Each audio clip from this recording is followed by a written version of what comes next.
Hello, welcome back to the YouTube channel of Bethel Evangelical Free Church Hanley. I'm Pastor Gervais Charnley. This is another historic church in Lancashire. This is the church of St Michael the Archangel, Whittington. It's only about 5 minutes from Arkholme, which, God willing, is going to be what the previous video was of. And the church here, like that at Arkholme, is built on the site of a Norman castle. There's certainly been a church here since the 12th century, perhaps. It originated as a chapel within the castle. But the present building is very largely the result of a massive restoration done in 1875 by Paley and Austin of Lancaster in the style really that fits the 15th century surviving tower at the West End. The arcades are definitely medieval. They've weathered enough, old enough, but effectively this is a Victorian church. It's therefore a much more small C Catholic style church than you might expect in this part of England. It's very much influenced by the Oxford movement and by the ritualistic movement in terms of what they felt that churches should be like. There's what's called the ecclesiological movement connected with Cambridge and the Camden Society, later the Ecclesiological Society, and they're really about church architecture, not about church history in general. And what they're very much about is restoring a sort of medieval style. So the layout here is very much a medieval layout. We've got a single nave and chancel, all continuous length, which is what there was before 1875. So we'll have a look around and see some of the salient features, including some surviving older elements of the building. As usual, then we start at the West End, in this case under the tower, and you can see here this font. This is of course a Victorian font, polished granite, I believe. Maybe polished something else. Anyway, it's polished. Some of the older memorials are still here. You can see here we've got memorial to Thomas North of Docker. Nice, elegant 18th century one. Died 1790 and his wife 1788. We have here other memorials. This is Major Richard Toulmin North, Coldstream Guards, Lord of the Manor, died 1865, get there in the end. Down the steps, being very careful, and we find here the medieval font. Here go the bells, 11 o'clock.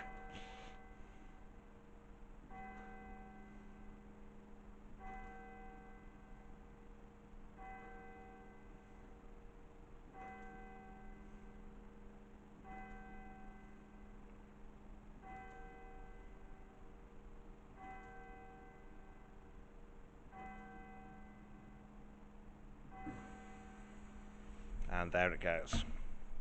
I mentioned in previous videos how dedications in the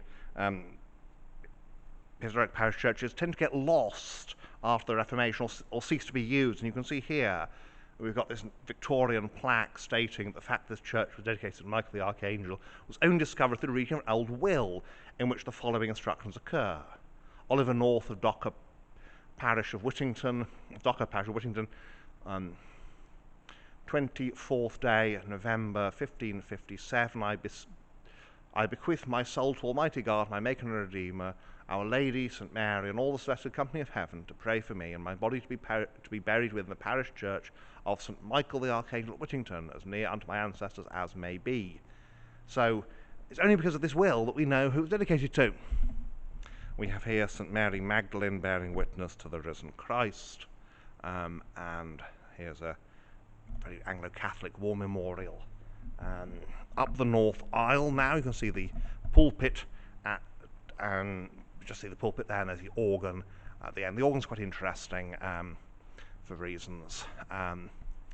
Here we have the late North Esquire of Thurland Castle and Newton Hall, once Lord of this and other manors, the late Lieutenant, Indian Army, died 1910. So North. There we are. There's the pulpit, a nice chancel screen, obviously 19th century. The organ, we have a plaque here, you'll see these sometimes British Institute of Organ Studies, and it is an unaltered example of the work of Isaac Abbott from 1883 that predates his association with William Smith. So there we have it, that's why that's important. And then we pan around here. You can see there the south aisle, a nice eagle lectern, and through into the chancel, and very, very high Anglican here, and you've got a nice carving of the Last Supper. There's the front end of that unusual organ. The bier that was used for taking coffins for burial. This is quite a late one with its wheels and springs. The coat of arms are those of King George III, as is very common. No piscine or sedilical, this is Victorian. You do have a credence shelf, basically. That's a chair for the bishop. The Last Supper, we've got 4 of the apostles on the front end of the carving, so they're not all on the same side of the table. You can see Judas there slinking away into the night, and the others around the Lord. East window, we've got the crucifixion up there. It's a little bit worn, and we've got the commandments either side, and there's the Mother's Union banner. And then we turn around here, and you can see all the way west through the screen to that big old, well, big new font actually, because it's not that old, is it?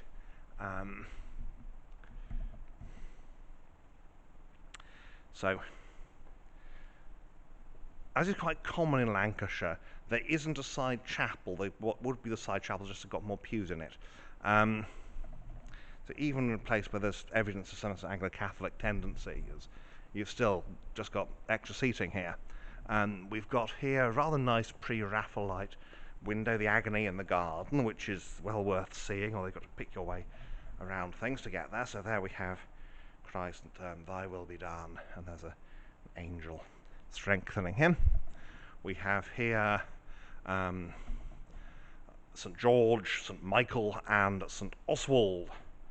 And there we are looking west, and that's a memorial window to Charles John Dawson Green, Lieutenant of the Grenadier Guards, killed in the Great War. So back through the screen there, and down the south aisle. So we have here the adoration of the Magi. Here is the memorial to the men who served in the Great War. And we have here a modern window. That was a little bit odd. I mean, obviously it's got a bishop in the middle there. So what's this? Well, there we are. And so that is Whittington, St. Michael's, and at the back here we have the Ascension in this window. That's the Ascension. That's the disciples waiting. So that is Whittington. So here we are outside at St. Michael's. Whittington, you can see here this nice 15th century tower, and then the rest is certainly the outside. What we see here is all Victorian by Paley and Austin.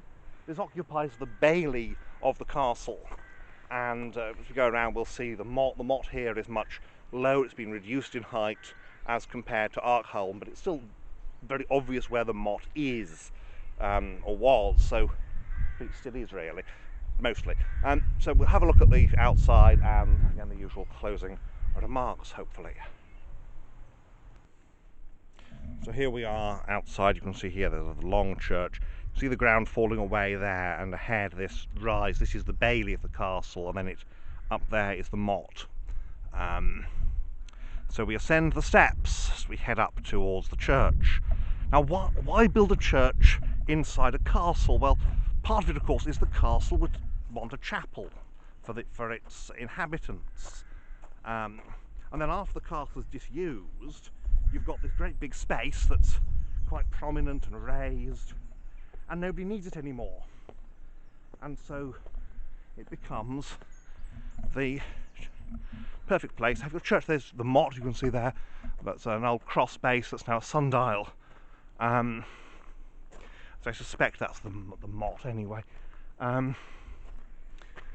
Old gravestones here. And there's the west door. And although the door is on the south side, the village is actually on the north side. You see here, this is the main gate from the village. And so there we have St Michael's Arkholme, so not St Michael's Whittington. I say, like Arkholme, which is why it's easy to confuse the two, it is located inside a castle. Of course, you can see there the moors, the fells up above, and here is the north side. And again, yes, you can see some medieval stonework, but all the windows are Victorian. They're all from the Paley and Austin restoration of 1875. It's hard to get around the back here again because we're basically on the castle site, and the castle earthworks were not really designed to have a church this big on them, with the result that, and it's a very typical, let's go back to something else, it's a very typical sort of Paley and Austin building. I initially got here, thought, have I been here before? And I haven't, but it's so similar